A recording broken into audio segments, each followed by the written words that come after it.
Hello everyone, welcome back to our channel.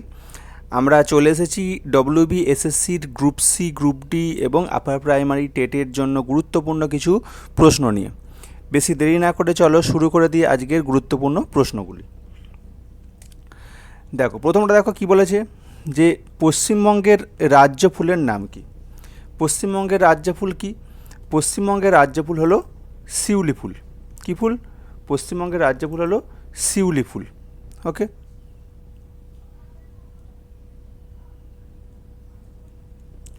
শিউলি ফুল।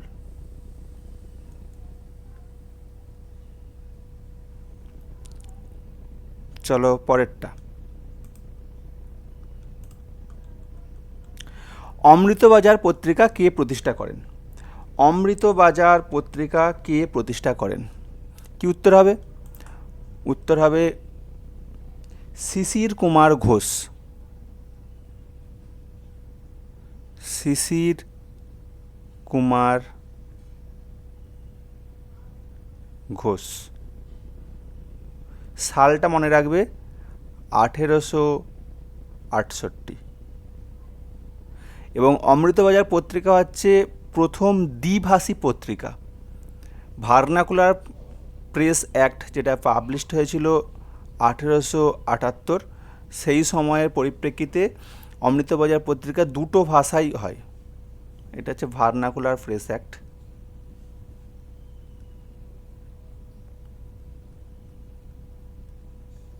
এবং তখন হচ্ছে দুটো ভাষায় হয়, একটা হচ্ছে বাংলা আর একটা হচ্ছে ইংরাজি। এই দুটো ভাষাতে পাবলিশড হতো অমৃতবাজার পত্রিকা। 1991 সালে এটা বন্ধ হয়ে যায়। পরবর্তীকালে এটারই একটা শাখা হিসাবে আনন্দবাজার পত্রিকা চালু হয়। আচ্ছা, নেক্সট। ভারতের উচ্চতম পর্বতশৃঙ্গ কোনটি? দেখো, ভারতের উচ্চতম পর্বতশৃঙ্গ যদি বলে তাহলে উত্তর হয়ে যাবে তোমার K2। ক্লিয়ার? এই K2 হচ্ছে কারাকোরাম রেঞ্জের হাইয়েস্ট পিক। কারাকোরাম। আর যদি বলে ভারতের অবস্থিত হিমালয়ের সর্বোচ্চ শৃঙ্গ, তাহলে উত্তর হবে কাঞ্চনজঙ্ঘা।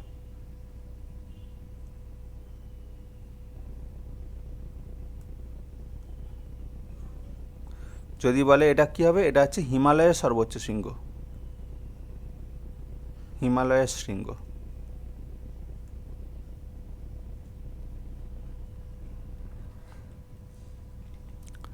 এরপর দেখো, সুন্দরবনকে ওয়ার্ল্ড হেরিটেজ সাইট হিসেবে ঘোষণা করা হয়েছিল কবে?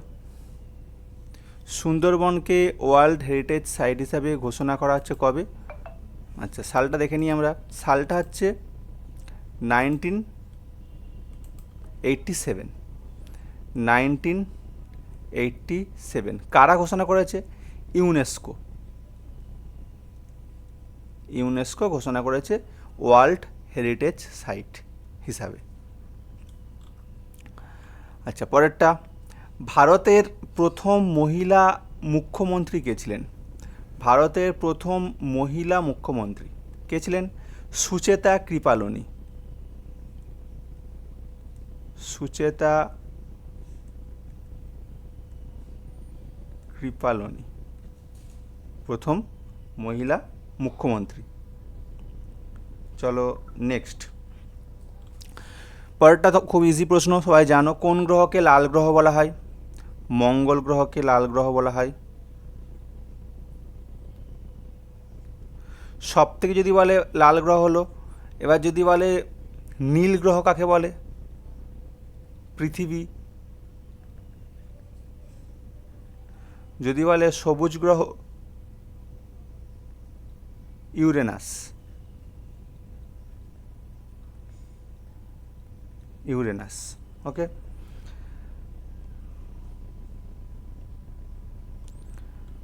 পরেরটা। পশ্চিমবঙ্গের দীর্ঘতম নদীর নাম কি? পশ্চিমবঙ্গের দীর্ঘতম নদী, দেখো তোমরা জানো কি নদী? ভাগীরথী।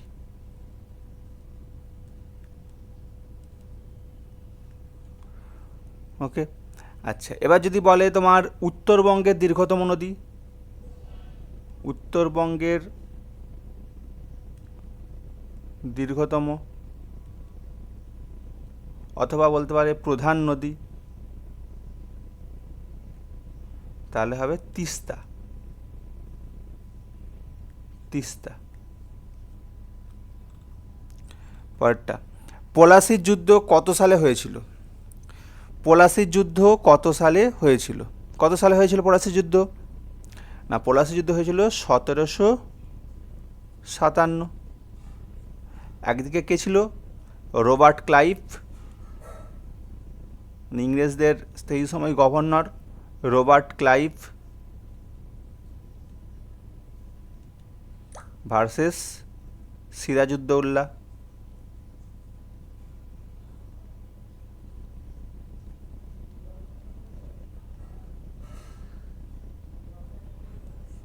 ওকে, নেক্সট, ভারতের জাতীয় পতাকার নকশা কে তৈরি করেছিল? ভারতের জাতীয় পতাকার নকশা কে তৈরি করেছিল? কে তৈরি করেছিল? উত্তর হবে পিঙ্গালি ভেঙ্কাইয়া।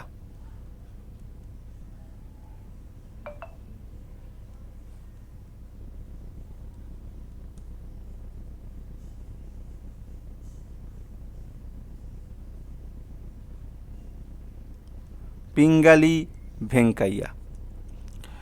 নেক্সট, ভারতরত্ন পুরস্কার প্রথম কবে থেকে দেওয়া শুরু হয়? ভারতরত্ন পুরস্কার প্রথম কবে থেকে দেওয়া শুরু হয়? উত্তর হবে স্বাধীনতার পরবর্তীকালে 1954 সাল থেকে ভারতরত্ন পুরস্কার দেওয়া শুরু হয়। শুধু ভারতরত্ন নয়, এই সময় থেকে পদ্মশ্রী, পদ্মভূষণ আর পদ্মবিভূষণ, এই চারটে পুরস্কারই, এই তিনটে প্লাস ভারতরত্ন, চারটে পুরস্কারই কিন্তু 1954 সাল থেকে দেওয়া শুরু হয়। পরেরটা, বিশ্ব পরিবেশ দিবস কবে পালিত হয়? বিশ্ব পরিবেশ দিবস কবে পালিত হয়? জানি আমরা 5ই জুন।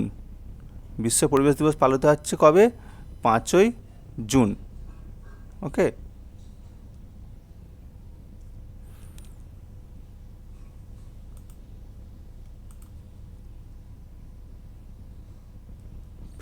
জুন।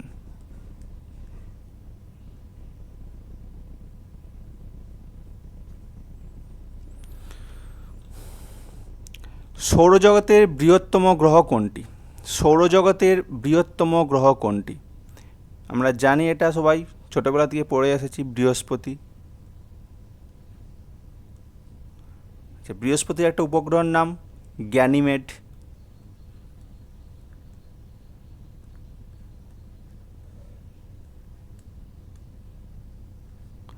আচ্ছা, এবার দেখো, সৌরজগতের যদি ক্ষুদ্রতম বলে, এটা বৃহত্তম বললো, যদি বলে ক্ষুদ্রতম গ্রহ কোনটা? ক্ষুদ্রতম, তাহলে হবে বুধ।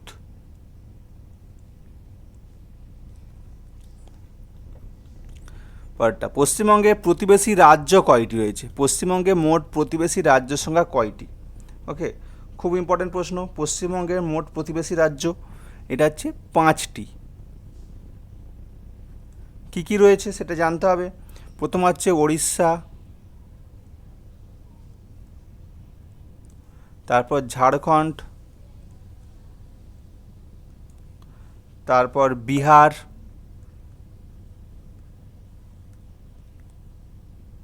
সিকিম আর আসাম। আচ্ছা, নেক্সট, মহাত্মা গান্ধী কত সালে ডান্ডি অভিযান শুরু করেন? মহাত্মা গান্ধী কত সালে ডান্ডি অভিযান শুরু করেন? কত সালে? 1930, 1930 সালে, মার্চ মাস। ওকে, মার্চ, 1930-এর মার্চ।